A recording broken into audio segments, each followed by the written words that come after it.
जय हिंद दोस्तों। आज की क्लास में हम सॉल्व करने वाले हैं कक्षा 10वीं का गणित और प्रश्नावली 7.1 और सवाल नंबर 5 को। तो ये सवाल नंबर 5 को हम सॉल्व करते हैं। तो सवाल नंबर 5 जो है बहुत लंबा है क्वेश्चन इसका, तो हम क्वेश्चन को पढ़ देते हैं। यहाँ पे जगह नहीं था इसलिए नहीं लिखे। तो आइए प्रश्न को देखिए क्या कह रहा है कि सवाल नंबर 5 में कह रहा है किसी कक्षा में चार मित्र बिंदुओं ए बी सी और डी पर बैठे हुए हैं, जैसा कि आकृति 7.8 में दर्शाया गया है। तो कह रहा है चंपा और चमेली कक्षा के अंदर आती है और कुछ मिनट तक देखने के बाद चंपा चमेली से पूछती है, क्या तुम नहीं सोचती हो कि ए बी सी डी एक वर्ग है? तो चमेली इससे सहमत नहीं है। तो दूरी सूत्र का प्रयोग करके बताइए कि इनमें कौन सही है। तो देखिए सवाल को एक एक करके पढ़ते हैं और आपको समझाते। देखिए पहले कह रहा है कि किसी कक्षा में चार मित्र, मतलब मान लीजिए यह कक्षा है, इसमें चार मित्र है। कौन कौन सा है? वो है बिंदुओं ए बी सी और डी। जैसे कि यहाँ पे ए बी सी और डी, इसमें चार जो है छात्र या फिर छात्राएं बैठे हुए हैं। तो कह रहे जैसा कि आकृति 7.8 में दर्शाई गई है, 7.8 आकृति है, यहाँ पे लिख दिए, हम बना दिए इसको। तो देखिए कह रहे चंपा और चमेली दो विद्यार्थी है और वो कक्षा के अंदर आती है।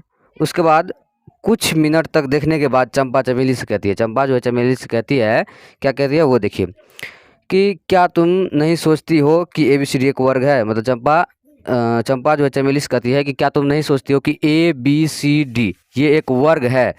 तो उसके बाद देखिए उसके बाद कह रहा है कि क्या तुम नहीं सोचती हो कि ए बी सी डी एक वर्ग है? तो चमेली इससे सहमत नहीं है। तो चमेली कहती है कि मतलब मुझे नहीं लगता है कि ये वर्ग है, सहमत नहीं है। तो दूरी सूत्र का प्रयोग करके हमें ये बताना है कि इसमें से किसकी बात सही है, चंपा की बात सही है या फिर चमेली की बात सही है। चंपा का नाम है कि ये एक वर्ग है और चमेली का नाम है कि ये नहीं है। तो आइए सवाल को सॉल्व करते हैं। तो देखिए सबसे पहले यहाँ पे जो ए बी सी डी दिया गया है, अब यहाँ से देखिए, यहाँ से मान लीजिए ए से बी हम मिला दिए, बी से सी मिला दिए, फिर सी से डी मिला दिए और यहाँ से यहाँ मिला दिए।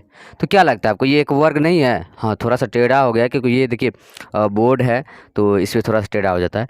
तो ये एक वर्ग नहीं है इस तरह से जब रहेगा तो ये एक वर्ग कैसे होगा? अब इससे भी इसका भी कंडीशन है कि हम कैसे मान लेंगे कि वर्ग है। देखिए इसमें ये जो भुजा है ना, इस सभी भुजा क्या होंगे, आपस में जब बराबर हो जाएंगे तो इसका मतलब क्या होगा कि ये एक वर्ग है। तो आइए इसी को हम बराबर करते हैं। अगर हो जाएगा बराबर तो इसका मतलब वर्ग है, नहीं तो नहीं है।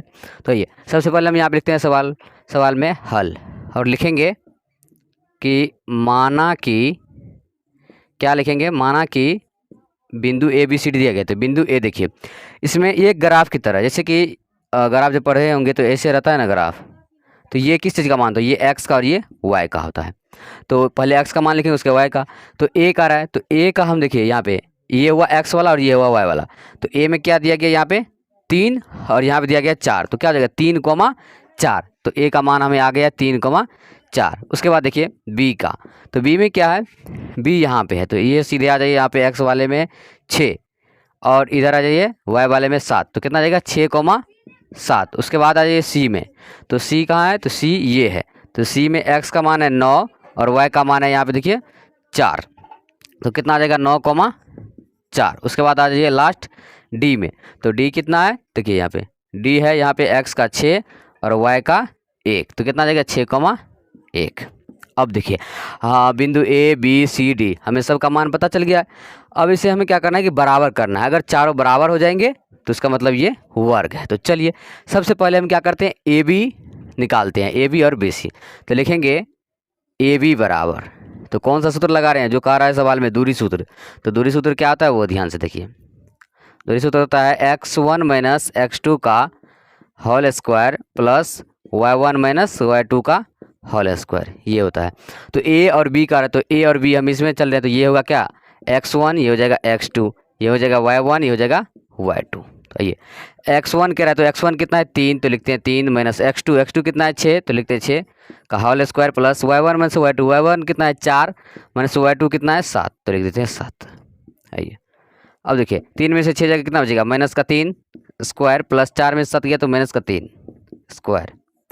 तो -3 को जब 2 बार गुना करेंगे कितना देगा, 3 3 9 प्लस का 9 फिर यहाँ पर करेंगे तो 9, तो कितना गया 9 9 18 रूट अंडर 18। 18 का जब वर्गमूल करेंगे कितना आ जाएगा वो देखिए 2 से लगेंगे फिर 3 से 3 थी, मतलब कि 2 यहाँ पे 3 है तो 3 एक बार आ जाएगा रूट अंडर 3 रूट 2 आया। ए बी का मान कितने आया है तो 3 रूट 2। ये आ गया पहला मान। अब हम क्या करते हैं, बी और सी का ले लेते हैं, तो यहीं पे लेते हैं। चलिए, तो किसका, बी और सी का बी सी का लिखेंगे तो वही फॉर्मूला यूज करेंगे यहाँ पे, कौन सा, x1 माइनस x2 उसके बाद y1 माइनस y2 का होल स्क्वायर। अच्छा, प्लस दिया गया बीच में, x1 minus x2 plus y1 minus y2 का होल स्क्वायर। ये है। आइए अब देखिए, इसमें हम चल रहे बी और सी में, तो बी और सी अब इन दोनों में चल रहे हैं। अब इसको यहाँ से हटा दीजिए, समझ लीजिए, बी और सी में, तो बी में बी सी में क्या जगह, ये जगह x1 y1, उसके बाद ये जगह x2 और y2 हो जाएगा। आइए, x1 क्या है इसमें 6 माइनस x2 कितना है 9 का whole square plus y1 minus y2, y1 कितना है इसमें 7 माइनस y2 कितना है 4, तो लिखते हैं 4। आइए देखिए, 6 में से 9 जाएगा कितना बचेगा, तो माइनस का 3 होल स्क्वायर प्लस 7 में से 4 गया तो 3 का होल स्क्वायर। आ जाइए, अब माइनस को 3 बार माइनस को 2 बार गुना करेंगे, माइनस 3 को 2 बार गुना करेंगे तो 3 3 9, माइनस माइनस प्लस तो 9, फिर 3 को 2 बार गुना करेंगे तो 9, तो 9 9 कितना देगा 18, 18 और 18 का वर्गमूल करेंगे तो यहाँ पे देखिए 18 का वर्गमूल के 3√2 आया है, तो 3√2 लिख देते हैं, यानी कि ये आ रहा है धीरे धीरे, इन दोनों का मान तो सेम आ चुका है। अब इससे आगे देख लेते हैं ए बी बी सी। अब चलते हैं सी डी पे। आइए यहाँ पे लिखते हैं, तो सी डी बराबर वही फॉर्मूला लगाएंगे, x1 माइनस x2 का whole square plus y1 minus y2 का होल स्क्वायर लिख दिए। सी डी में चल रहे हैं, यही है। अब इसको मिटा देते हैं, इसका काम खत्म हो गया है। सी और डी, तो सी और डी यहाँ पे है, तो ये हो जाएगा x1, ये हो जाएगा y1, ये हो जाएगा x2, ये हो जाएगा y2, हो गया। तो x1 माइनस x2, x1 कितना है 9 और x2 6, तो 9 माइनस 6 का whole square plus y1 minus y2, y1 कितना है 4 और y2 कितना है 1, तो 4 माइनस 1 का होल स्क्वायर।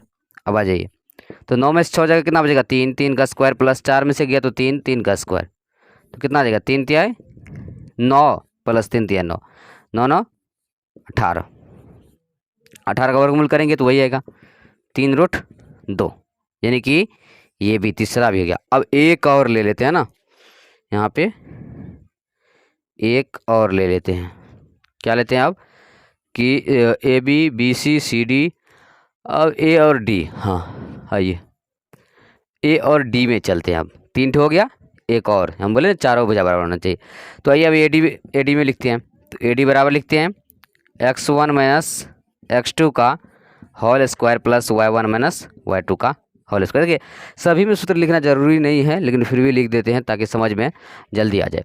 तो ए डी, तो ए कितना है x1 क्या बोलते हैं ए डी है ना, तो ए और डी में चलेंगे ना, तो इसमें हो जाएगा x1 3 और y1 4, इसमें हो जाएगा x2 6 और y2 1, यानी कि 1। तो ये देखिए x1 है 3 माइनस x2 कितना है 6 का होल स्क्वायर प्लस y1 में से y2, y1 कितना है 4 माइनस y2 कितना है 1 होल स्क्वायर। आ जाइए, अब देखिए 3 में से 6 गया तो माइनस का 3 स्क्वायर प्लस 4 में से गया तो 3 स्क्वायर, तो माइनस 3 को जब 2 बार गुना करेंगे तो 3 3 9 माइनस माइनस प्लस, फिर 3 3 9, तो 9 9 18, 18 का वर्गमूल करेंगे तो कितना आ जाएगा 3√2 हो गया। समझ गए, यहीं पे इसका आंसर निकल गया। इसमें भी 3√2 आया, इसमें भी 3√2 आया, इसमें भी 3√2, इसमें भी 3√2, मतलब कि चारों भुजा बराबर है। तो हम इससे पहले क्या बोले कि जब भी ये चारों भुजा बराबर होंगे इसका मतलब क्या है कि ए बी सी डी क्या है, एक वर्ग है। तो आइए यहाँ पे फाइनल आंसर लिख देते हैं, यहाँ पे आंसर। तो देखिए क्या क्या बराबर है, तो ए बी बराबर है बी सी बराबर है सी डी बराबर है ए डी का, यहाँ पे ए डी है, तो सभी बराबर है। तो सभी में कितना मान आया 3√2, तो यहाँ पे लिख देते हैं 3√2 3√2 3√2, एक बार भी लिख देंगे तो चलने वाला है। तो 3√2 3√2 3√2 सभी में आया, मतलब चारों भुजा क्या है बराबर है। तो बराबर है तो इसका मतलब क्या होगा, तो यहाँ पे लिख देते हैं इसके सभी भुजा बराबर है और इसके सभी भुजा क्या बराबर है, तो यह क्या होगा वर्ग होगा, यह वर्ग होगा। तो अब समझिए ध्यान से कि इससे पहले सवाल में क्या कह रहा था, 2 लड़की थी, एक चंपा और चमेली, तो उसका क्या नाम क्या था वो देख लीजिए एक बार फिर से। देखिए हाँ, इसमें क्या बोलती चंपा चमेली से पूछती है, क्या तुम नहीं सोचती कि ABCD का वर्ग है, तो चमेली इससे सहमत नहीं है। मतलब कि चंपा जब पूछती है तो चमेली मना कर देती है, इससे सहमत नहीं है। तो चंपा तो सही बात बोली थी कि ये तुम्हें नहीं लगता है कि एक ये वर्ग है, तो वो बोली थी नहीं। तो चंपा सही बोली थी कि हाँ एक वर्ग है, तो इसका मतलब किसका बात सही हुआ, तो चंपा का। तो लिखेंगे इसलिए कौन सही है, तो चंपा सही है। यही हमारा आंसर आ जाएगा।